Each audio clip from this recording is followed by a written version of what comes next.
వీళ్ళని ఆడిస్తున్నటువంటి ఒక విదేశీ శక్తులు కొంతమంది ఉన్నారు. దానికి 2-3 ఎగ్జాంపుల్ మీకు చెప్తాను.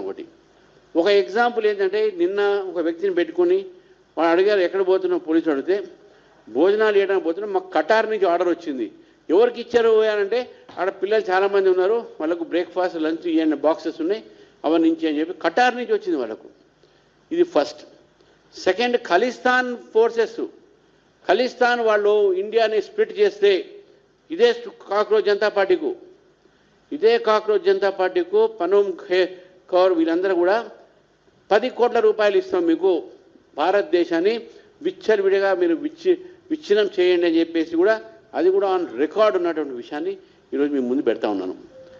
ఏ రాహుల్ గాంధీ తాతని నానమ్మని ఖలిస్తాన్ పేరు మీద చంపడం జరిగిందో, ఆ ఖలిస్తాన్ వాళ్ళతోనే చేతులు గడపడానికి రాహుల్ గాంధీ గారికి సిగ్గు రావట్లేదని నేను అడుగుతా ఉన్నాను ఈరోజు.